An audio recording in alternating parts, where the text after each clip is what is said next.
Hello everyone. आज हम बात करेंगे साउथ ईस्ट सेंट्रल रेलवे, जिन्होंने एक जीडीसी का नोटिफिकेशन निकाला है जो 18/7/2023 को आया है। रेलवे की स्पेलिंग गलत लिखी है उन्होंने, चलो कोई बात नहीं। आगे चलेंगे। अगर फॉर्म जो ओपन हो रहा है ऑनलाइन, वो रजिस्ट्रेशन चालू हो जाएगा 22/7 से और ख़त्म हो जाएगा 21/8 को। 1 महीने का टाइम दिया है आपको इन्होंने। याद रखना, ये रेलवे के 2 post RPF railway protection force, railway protection special force, इन दोनों को छोड़ के बाकी सभी इस फॉर्म को भर सकते हैं। 3 पोस्ट के लिए निकला है ये, एएलपी, टेक्नीशियन और जेई। टेक्नीशियन में बहुत सारी पोस्ट हैं, एसी हो गया, टेलीकॉम हो गया, ट्रैक्शन डिस्ट्रीब्यूशन हो गया, उसके बाद ट्रैक्शन रोलिंग हो गया, सिग्नल हो गया। तो ये आप नोटिफिकेशन दे सकते हो। हम एक-एक की बात नहीं करेंगे वरना बहुत टाइम जाएगा। मेडिकल जो स्टैंडर्ड है वो भी यहाँ पर लिखा हुआ है। जेई में भी सेम अलग-अलग डिपार्टमेंट के लिए है, इलेक्ट्रिकल के लिए है, सीएनडब्ल्यू के लिए है, डीजल के लिए है। तो आप पढ़ सकते हो पूरा, आपको समझ आ जाएगा। तो आपकी जैसा मेडिकल कंडीशन है उस हिसाब से भी आप इस फॉर्म को भर सकते हो। अब अगर हम बात करेंगे, जो इंस्ट्रक्शन सबसे पहले दिया इन्होंने कि candidate should be regular employ और उसकी 2 साल बोले तो 2 साल और उसका प्रोबेशन पीरियड खत्म हो जाना चाहिए। इन्होंने एंड लिखा है यहाँ पर उन्होंने एंड डाला है।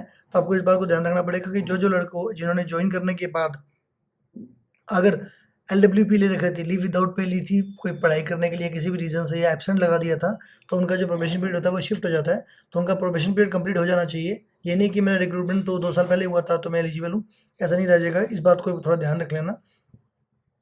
उसके बाद अगर हम बात करें कौन-कौन इस फॉर्म को भर सकता है और किस में भर सकता है, तो उन्होंने ये भी मेंशन किया है कि वो लोग जिनका पे स्केल जिस भी पोस्ट के लिए वो अप्लाई कर रहे हैं उससे कम रहना चाहिए, उससे ज़्यादा या उसके बराबर नहीं होना चाहिए।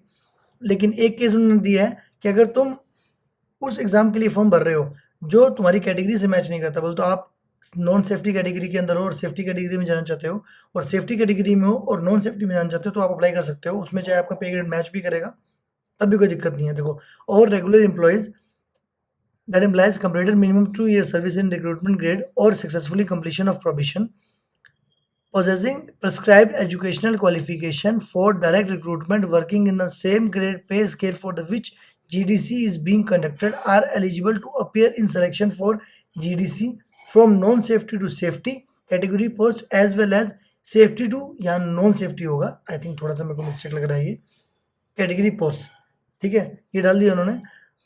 और candidates are not allowed to apply for the same post. Simple सी बात है, कोई सेम पोस्ट के लिए क्यों अप्लाई करेगा, ठीक है। और सेम आरपीएफ और आरपीएसएफ के लिए ये नहीं है नोटिफिकेशन। और कट ऑफ एज की बात करेंगे तो मेरे हिसाब से ये इशू नहीं आना चाहिए। इन्होंने पूरा टेबल बना के दिया है और एज लिमिट भी बहुत ज़्यादा है। यूआर के लिए 42 तक है, ओबीसी के लिए 45, SC/ST के लिए 47 तक है। रिजर्वेशन इन चारों कैटेगरी के लिए वर्टिकल रहने वाला है और जो स्पेशली चैलेंज रहते हैं उनके लिए हॉरिजॉन्टल रिजर्वेशन दिया गया है।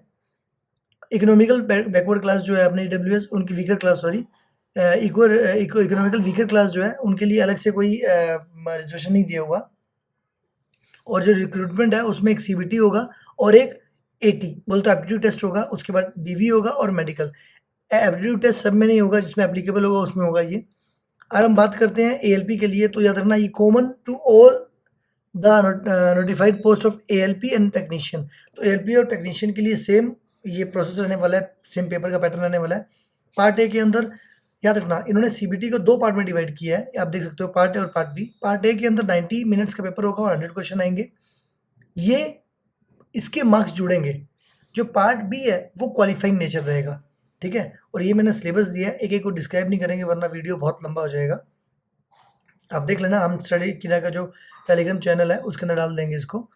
पार्ट बी के अंदर 60 मिनट्स की पेपर आने वाला है और 75 क्वेश्चन आने वाले हैं। क्वालिफाइंग आपको 35% रहेगा। इसमें लिखा है इन्होंने, सिलेबस भी मेंशन किया है इन्होंने, the part is qualifying in nature and shall have questions from the trade syllabus prescribed by director general of employment and training, जो डीजीईटी होता है उनमें से रिलेटेड पेपर आने वाला है। इन्होंने आगे इसको आपकी क्वालिफिकेशन के बारे में बात की है, पेपर के बारे में बात की है, ठीक है। मैंने जो मेन पॉइंट है उनको हाईलाइट भी किया है। ये देखो, candidate equal to 8 times number, मतलब 8 गुना वो बुलाए जाएंगे, ठीक है।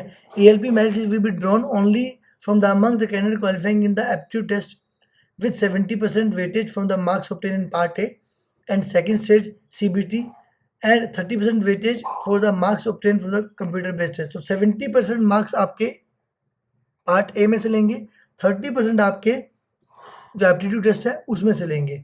जो आपका सीबीटी का पार्ट बी था वो सिर्फ क्वालिफाइंग नेचर में होगा। अब बात करें अगर जेई की पोस्ट के लिए, तो सीबीटी एग्ज़ाम होगा इसमें सिर्फ, और एक 120 मिनट्स का पेपर होने वाला है। 160 मिनट्स को देंगे स्पेशली चैलेंज को मिलने वाले हैं। 150 क्वेश्चन आने वाले हैं। ये पूरा सिलेबस दिया है उन्होंने, यहाँ तक कि उन्होंने कौन-कौन से किस-किस से क्वेश्चन आने वाले हैं वो भी मेंशन किए हैं। लेकिन याद रखना, आगे एक लाइन और ऐड कर दी है इन्होंने कि ये ज़रूरी नहीं है। हाँ, ठीक है, बाकी 15 की जगह 18 हो जाएगा, 18 की जगह 15 हो जाएगा, क्वेश्चन इसके आस-पास ही रहेंगे। और वर्चुअल कैलकुलेटर भी आपको मिल जाएगा सेकंड स्टेज सीबीटी के लिए। बाकी सिलेबस मेंशन कर रखा है, ये नॉर्मलाइज और मार्किंग के बारे में बात की है। आगे इतना कुछ मेन मेरे को पॉइंट दिखा नहीं, जो हाइलाइटेड है वो आप थोड़ा पढ़ लेना, बाकी नोटिफिकेशन तो आप पूरा पढ़ लेना। ऐसी और नोटिफिकेशन के लिए जुड़े रहें स्टडी गिरा के लिए। Thank you very much and best of luck.